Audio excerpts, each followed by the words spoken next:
നമസ്കാരം. പത്തനംതിട്ട കോൺഗ്രസ് നേതൃത്വത്തെ പരിഹസിച്ചുകൊണ്ട് KPCC അധ്യക്ഷൻ കെ സുധാകരൻ.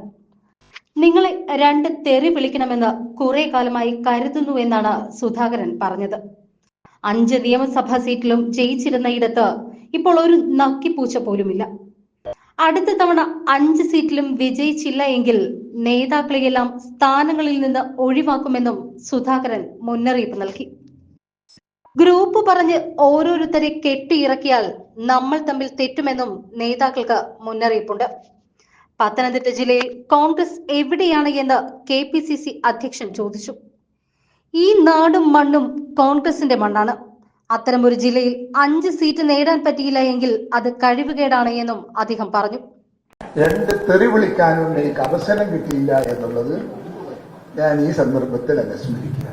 ഉത്തരവാദപ്പെട്ട ഭാരവാഹിത്വത്തിൽ നിന്നൊക്കെ മാറ്റേണ്ടവരെ നോക്കി നോക്കി നോക്കി ഞങ്ങൾ അങ്ങോട്ട് മാറ്റും. എന്തിനു കഴിവും പ്രാപ്തിയുമില്ലാത്തവരെ പിടിച്ച് ഭാരവാഹിയാക്കണം.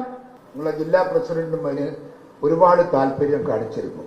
പക്ഷേ മറ്റ് തിരക്കിന്റെ മുൻപിൽ ഇവിടെ വന്ന് കാണാനും നിങ്ങളോട് സംസാരിക്കാനും രണ്ട് തെറി വിളിക്കാനും എനിക്ക് അവസരം കിട്ടിയില്ല എന്നുള്ളത് ഞാൻ ഈ സന്ദർഭത്തിൽ അനുസ്മരിക്കുക. നമ്മൾ എവിടെയാ ഇവിടെ? നിങ്ങൾ പത്തനംതിട്ട ജില്ലയിൽ കോൺഗ്രസ് എവിടെയാണ്? ആരെങ്കിലും ചിന്തിച്ചിട്ടുണ്ടോ? ആരെങ്കിലും ഓർമ്മിക്കുന്നുണ്ടോ? 5 അസംബ്ലി കോൺസ്റ്റിറ്റ്യുൻസിയിൽ 5 MLA-മാർക്ക് ജന്മം കൊടുത്ത ഒരു ജില്ലയിൽ ഒരു നക്കിപ്പൂച്ച ഇല്ല എന്ന് പറഞ്ഞാൽ എവിടെ പോയി പാർട്ടി? എന്തു പറ്റി നമ്മുടെ പാർട്ടിക്ക്? അതിന് പരിഹാരം ഉണ്ടാക്കിയോ? പരിഹാരം വന്നോ? ഡെവലപ്മെന്റ്സ് ഒന്നും എനിക്കറിയില്ല.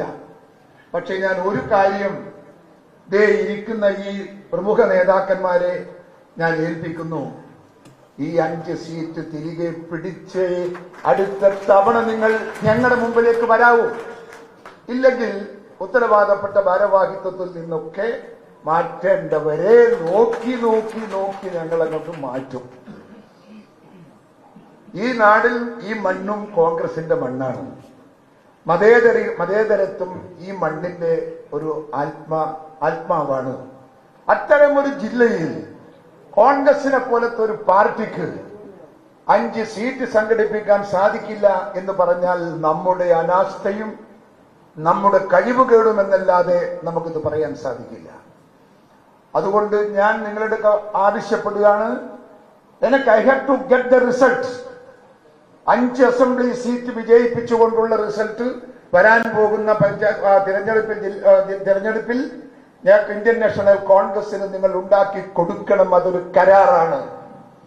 അതുപോലെ വരാൻ പോകുന്ന പഞ്ചായത്ത് ഇലക്ഷനും അതുപോലെ അതിന്റെ തോതനുസരിച്ചുള്ള റിസൾട്ട് നിങ്ങൾക്ക് ഉണ്ടാക്കാൻ സാധിക്കണം.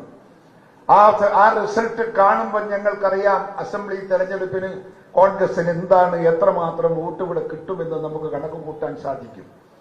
അതുകൊണ്ട് എന്റെ പ്രിയപ്പെട്ട നേതാക്കളെ, ബഹുമാനത്തോടുകൂടി, അങ്ങേയറ്റത്തെ ബഹുമാനത്തോടുകൂടി എന്റെ പ്രിയപ്പെട്ട നേതാക്കളോട് ഞാൻ പറയുന്നു, നിങ്ങൾ ആരുടെയും മുഖം നോക്കാതെ, പ്രവർത്തിക്കാത്ത പ്രവർത്തകനെ മണ്ഡലം പ്രസിഡന്റ് ഒന്നും ആക്കണ്ട, നിങ്ങൾ ബൂത്ത് പ്രസിഡന്റ് ആക്കണ്ട, നിങ്ങൾ ബ്ലോക്ക് ഭാരവാഹിയാക്കണ്ട. എന്തിനു കഴിവും പ്രാപ്തിയും ഇല്ലാത്തവരെ പിടിച്ച് ഭാരവാഹിയാക്കണം. എന്റെ ഗ്രൂപ്പ്, ആ ഗ്രൂപ്പും പേരും പറഞ്ഞിങ്ങോട്ട് വന്നാൽ ഞാൻ സംസാരിക്കുകയല്ല ചെയ്യുക, നാക്കൊണ്ട് സംസാരിക്കുകയല്ല ചെയ്യുക എന്നുകൂടെ ഞാൻ ഓർമ്മിപ്പിക്കുകയാണ്. നിങ്ങൾ പ്രവർത്തന രംഗത്ത്, ഈ പാർട്ടിയുടെ എല്ലാ പ്രവർത്തനത്തിന്റെയും രംഗത്ത് നിൽക്കുന്ന പ്രവർത്തകന്മാർ നമുക്കുണ്ട്. അവരെ നമ്മൾ യഥാവിധി നമ്മളത് ഉപയോഗപ്പെടുത്തിയാൽ ഒരു സംശയവും എനിക്കില്ല, ഈ ജില്ല തിരിച്ചെടുക്കാൻ കോൺഗ്രസിന് സാധിക്കുമെന്ന് ഞാൻ ആത്മാർത്ഥമായി വിശ്വസിക്കുന്നു. അത് നിങ്ങളുടെ മുമ്പിൽ ഞാൻ സമർപ്പിക്കുന്നു.